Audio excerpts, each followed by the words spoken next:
So the GTA slop situation is insane. Now you'll have to bear with me, but I'm going to explain piece by piece what I'm talking about. Now on YouTube we have reaction channels. Now if a reaction channel reacts to a video and they react to like maybe 30% of the video and 90% of their video is actually their thoughts, their opinions, their input on it, absolutely fine. That adds to the GTA community, and overall it's a really good thing because we get different opinions within the community, and also it helps regulate content. So for example, if I say something that's incorrect, someone can actually criticize the incorrect thing I've said, and from there we can actually figure out accountability. But there's a lot of channels on YouTube that pretty much dedicate the majority of their time on the platform to watching other people's content, and we're going to get into that in today's video. So a couple of months ago I noticed that Joseph Whitty was reacting to some of my videos. So I dropped him a message and just said, hey man, can you wait like 7 days so my video has a chance in the algorithm before reacting? He said absolutely no problem, and since then he's reacted to my content, but also he adds a lot of context and his stuff's really entertaining, really engaging, and he's really good on camera. And he doesn't just steal people's content, he actually takes the time to credit people, go through the information, and I wouldn't really class him as a reaction channel because he does add value to the content. Like, you guys can watch one of my videos and watch one of his videos reacting to my videos and get a different experience. But also as well, he actually credits me properly. Like, I'm the first link in the description because obviously a big part of the content is my video. So people don't have to click show more or read more to see my actual links. So this is just kind of probably the most ethical way of doing it, and for that I respect Joe Whitty. But then we have other channels, and when I say other channels, there's a lot of these channels, but one channel in particular over the past couple of weeks has kind of been doing my head in a little bit. And it's so ridiculous, it's funny, and I wanted to share this with you guys because I'm sure you'll appreciate it. So basically this guy, Zaki on GTA, just puts his face in the corner of my thumbnail. That's not transformative, but we'll move on.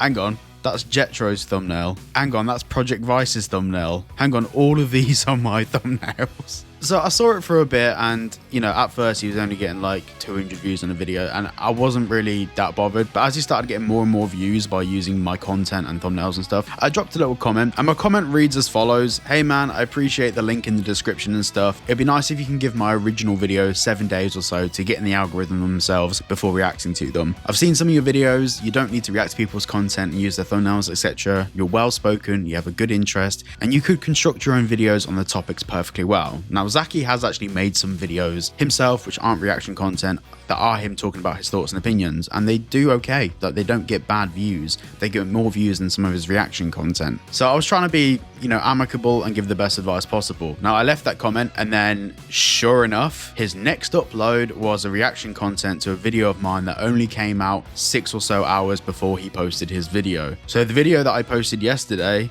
yes, it's already been reacted to. Now pretty much 100% of my video was used in his reaction video. Now to be perfectly clear, I could deal with this by submitting copyright claims against this content. In fact, on the back end of YouTube, it's flagged up all of these videos as being content matches to my videos. So I could actually submit 5 copyright claims just from the last 2 weeks of his content. But the problem with that is that would just get his channel deleted, and I'm not interested in taking away the guy's income, hobby, and something that he's been working on for years. Like, don't get me wrong, I'm a little bit annoyed by this, but I'm not a ballend, so I'm not going to get his channel wiped. But I've tried to address this, and I now can't see my comment from other accounts, so I'm assuming he's just hidden it.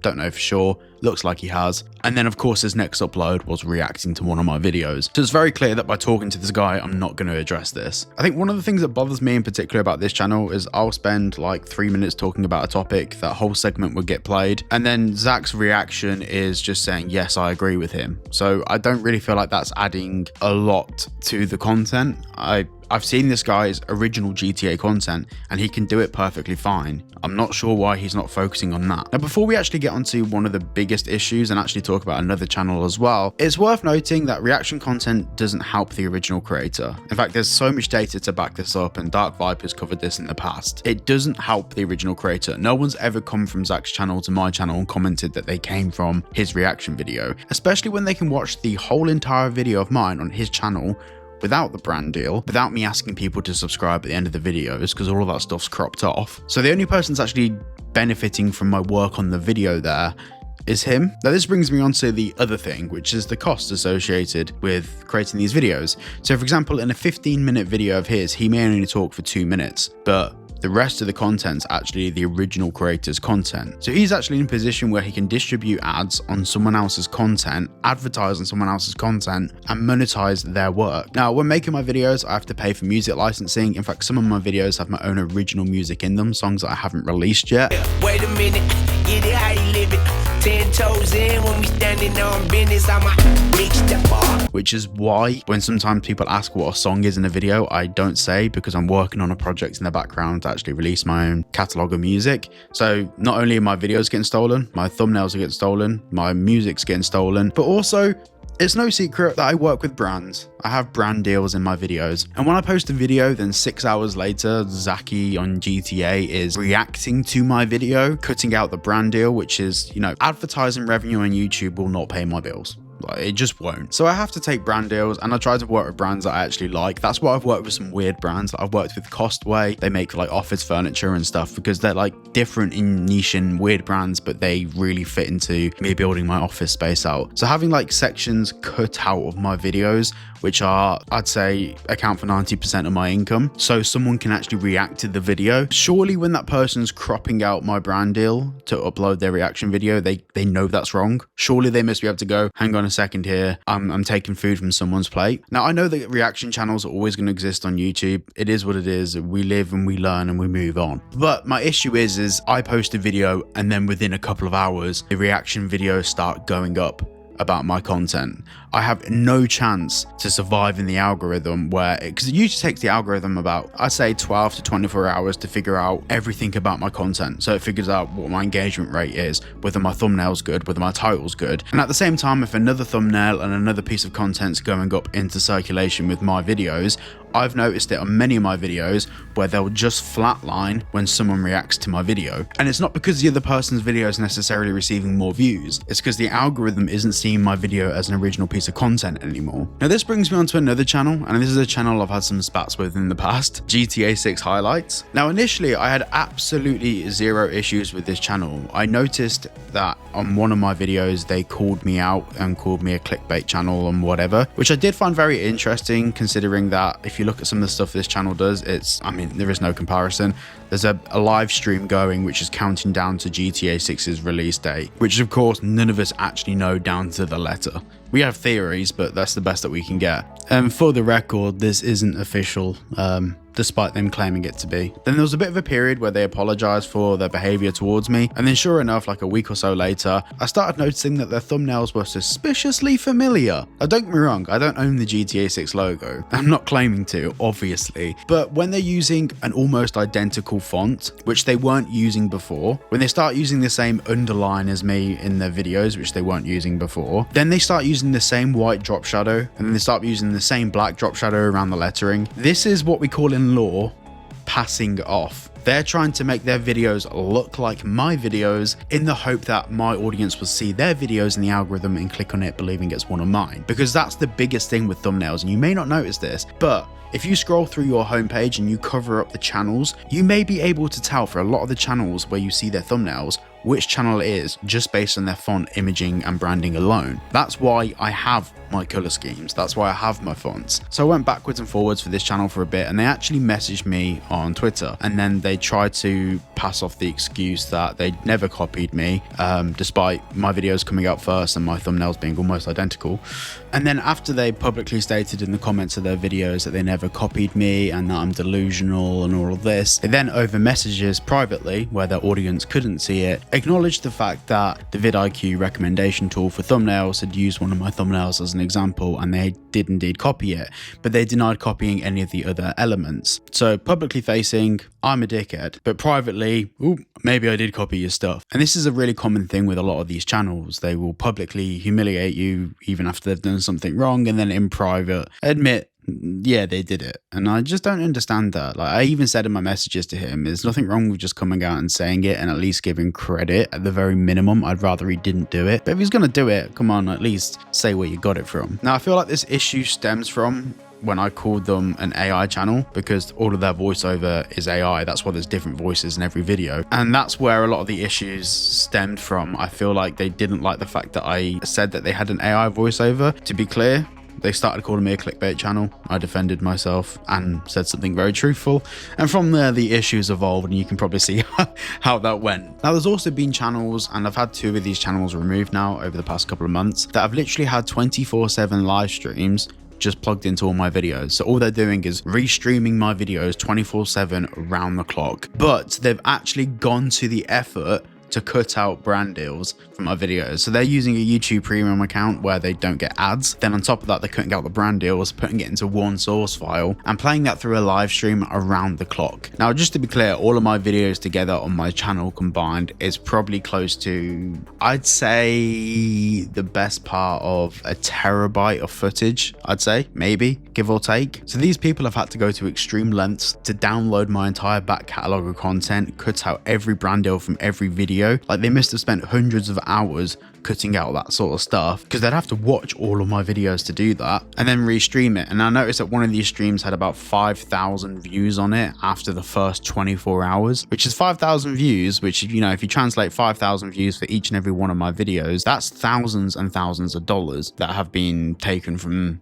the original creator, me. Now, when we talk about the issues that come from this and what my actual problem is I see a lot of my audience in the comment sections of these videos, and they say they enjoy the video, and the truth is a lot of them enjoy the video because it's one of my videos. The person sat in the corner going, yes, I agree with Cyberboy. Yes, yeah, no, that's a good point. That's not transformative. You're just watching my content with other people, and it's really difficult sometimes to ignore it. And don't get me wrong, I ignore hundreds of channels that steal my stuff. I see it every day. People drop it in the Discord, people message me about it.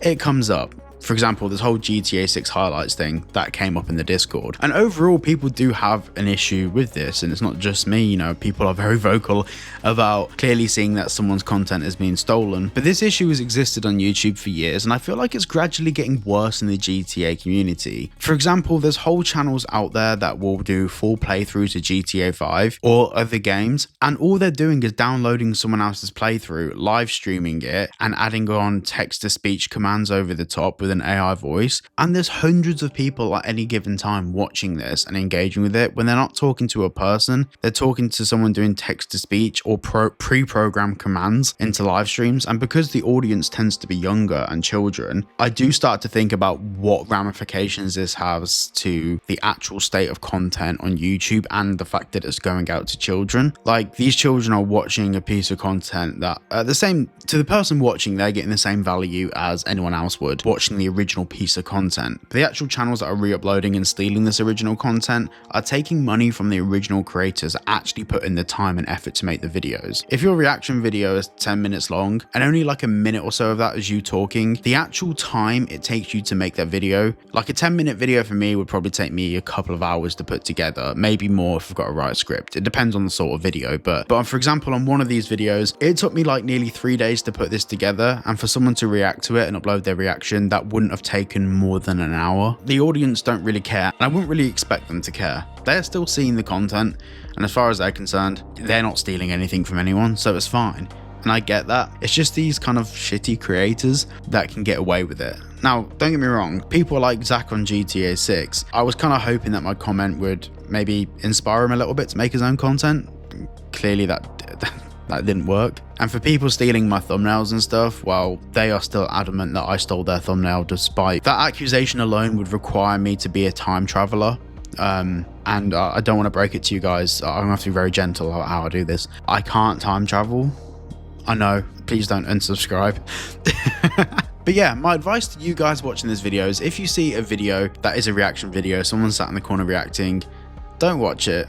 Go to the description, find the original piece of content and watch that instead. Unless it's a channel that you know actually provides additional context. So people like Penguin Zero, Moist Critical, have been criticized for reacting to content, but Moist Critical doesn't really, especially these days, more so now than ever, actually, That's because of Dark Viper's conversations with him. Now he doesn't really react to content. He'll see something happen and he'll talk about it in the sense that he actually adds some value and some context to the situation.